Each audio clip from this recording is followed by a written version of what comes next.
Hai kawan-kawan perempuan, jumpa lagi di vlog Kesandung Kawin bersama saya Wita Wibisono. Dan saya Chandra Widanarko yang akan mengantar cerita tentang perkawinan pasangan dan perempuan. Hari ini ada cerita yang Miris lo gue dengernya.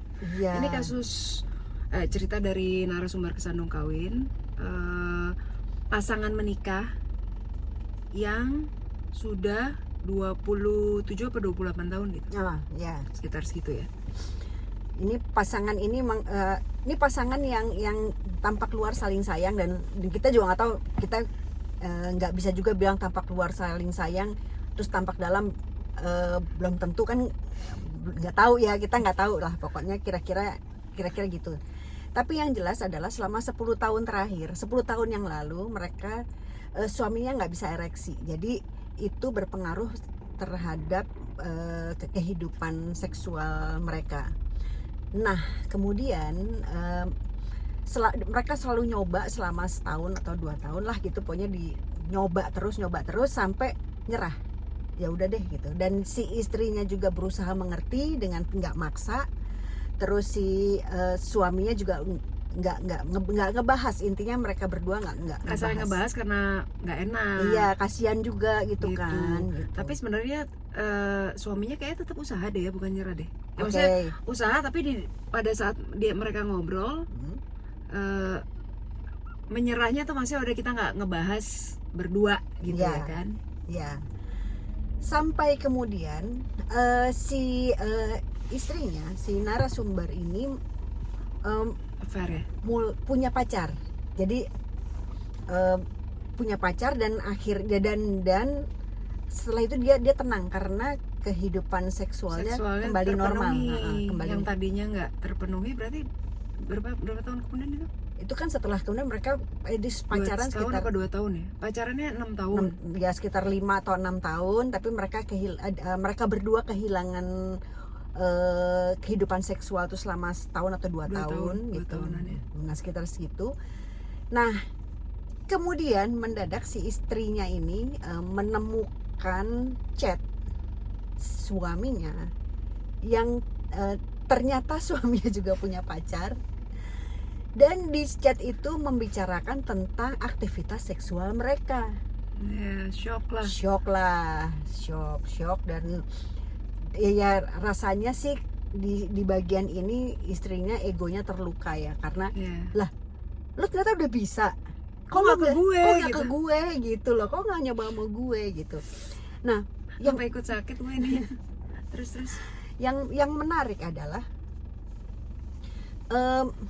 mereka akhirnya berkonsolidasi terus mencoba kembali dan gak bisa. Jadi mereka akhirnya ya udahlah, tapi intinya adalah si suaminya kemudian meninggalkan pacarnya dan kembali ke istrinya pun akhirnya jadi balik lagi lah gitu, kembali berdua lagi, tapi hubungan seksual itu belum berhasil ketika mereka lakukan bersama. Nah, yang jadi concern kami berdua adalah kalau misalnya memang hubungan seksual itu penting, ya berarti itu mesti dianggap penting dan dilakukanlah tindakan-tindakan yang penting untuk itu berdua gitu. Entah ke dokter, entah ke psikolog, barangkali ada faktor psikologis barangkali gitu yang mereka nggak tahu, karena sebenarnya kalau menurut si istrinya kan mati ya? Enggak. Ya sekarang mati deh, jadi kepencet sama gue. Oke. Dah. Karena kalau menurut istrinya kan dia ngomong bahwa karena kami pikir itu ada faktor psikologis, tapi menurut istrinya juga bingung, suaminya pun bingung faktor psikologis apa, karena mereka tidak ada masalah. Karena hubungan mereka sebetulnya baik-baik aja kan, kemana-mana berdua gitu. Bahkan di saat istrinya punya pacar, suaminya punya pacar pun hubungan mereka baik ya. Memang suami istri yang kemana-mana berdua gitu. Istrinya pergi kemana diuntuy-untuyan gitu, bukan kan ada perempuan mandiri yang kemana-mana sendiri, tapi sama suaminya untuk hal-hal yang penting, hal keluarga apa segala macam gitu. Tapi yang sendiri-sendiri ini enggak, yang kemana-mana tuh sama suami gitu loh. Jadi ya saling perlu sebenarnya. Iya, mereka saling demanding sebenarnya. Cuma memang ada masalah hanya seks itu. Dan ternyata itu nggak hanya. Dan iya betul, dan ternyata itu nggak hanya. Seks itu ternyata tidak hanya gitu ya. Kan suka ada tuh, kita suka denger ya orang bilang bahwa gue sih nggak penting lah seks gitu. Enggak, jangan, itu harus diakui loh. Kadang-kadang tuh karena kita nggak mau mengakui itu bahwa itu adalah penting gitu. Jadi makanya kan kita suka ngobrol ya, suka ngomong kalau 2 teratas itu kan keuangan dan seks. Iya. Kan yang bikin orang selingkuh kan seks sebenarnya. Iya, 2 selingkuh, selingkuh kan keuangan atau seks tuh terbanyak ya, maksudnya perceraian pun karena itu gitu.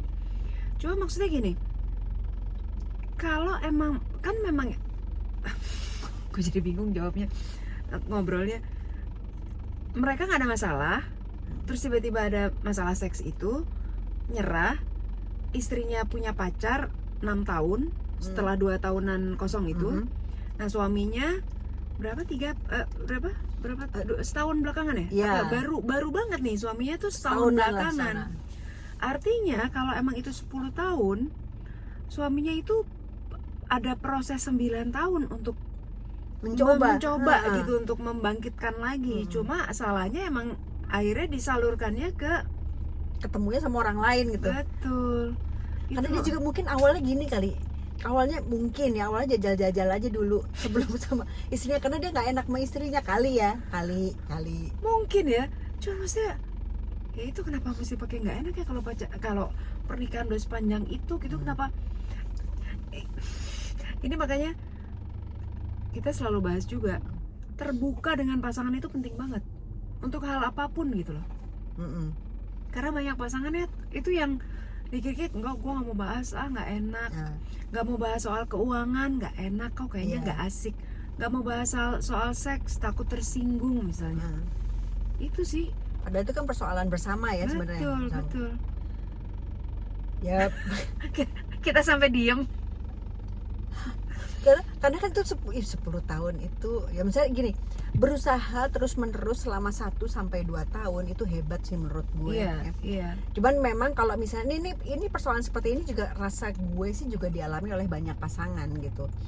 Dan dianggap nggak layak untuk dibahas. Jadi ya udahlah.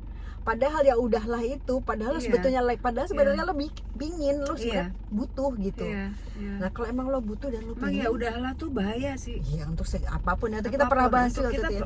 Ada satu podcast atau vlog Kesandung Kawin yang kami membahas khusus tentang ya udahlah itu. Pasangan yang selalu ya udahlah, daripada ribut, ya udahlah.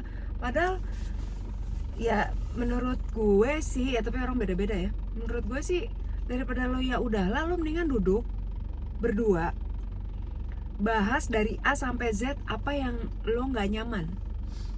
Gue tuh lagi mikir. Tapi gini, dengan syarat lo juga harus siap ketika pasangan juga nge-breakdown apa yang dia nggak nyaman. Lo harus siap. Kadang-kadang, gue juga pernah gitu ya. Kadang-kadang ego kita tuh suka kecolek ketika dijelasin. Bener nggak? Lo kan gini gitu ya. Kalau gue nggak gini, lo tuh yang begini, akhirnya jadi ribut gitu. Dan emang ketika ngebahas itu emang perlu suasana yang dua-duanya lagi tone down gitu, lagi nggak dalam keadaan marah gitu. Jadi pas keadaannya lagi baik ya emang harus ngomong berdua dan harus terbuka. Ya, tapi paham sih ada orang-orang yang nggak bisa ngomong gitu kan, nggak mudah ngomong. Ini kayak kita perlu kapan kan kita bahas deh gimana sih caranya ya supaya orang yang nggak biasa ngomong bisa ngomong, yang nggak biasa, pasangan yang nggak biasa ngebahas bisa ngebahas. Mesti cari. Karena ada kasus narasumber juga yang akhirnya bercerai karena itu kan. Padahal begitu ngedenger ceritanya kami merasa bahwa ini kayaknya harusnya bisa diselamatkan deh. Cuman masalah komunikasi itu. Akhirnya itu nanti di episode lain. Gitu ya. gitu ya kawan-kawan perempuan, aku sampai garuk-garuk kepala tuh. 10 tahun loh. Makanya 10 ya gitu. tahun loh. 10 tahun. Iya. Dan akhirnya kenikmatan itu didapat dengan Dan orang orang lain kan lain, sedih gitu ya, karena nggak dibahas gitu. Ya udah, moga-moga kasus narasumber yang ini bisa teratasi. Terus ini juga jadi pelajaran atau hikmah yang bisa diambil oleh kawan perempuan lain ya. Kita ketemu lagi di vlog selanjutnya. Sehat-sehat, karena ini aku lagi kurang sehat nih. Punggungnya. Mari bahagia. Kawin pasangan semua akan lucu pada waktunya. Bye-bye.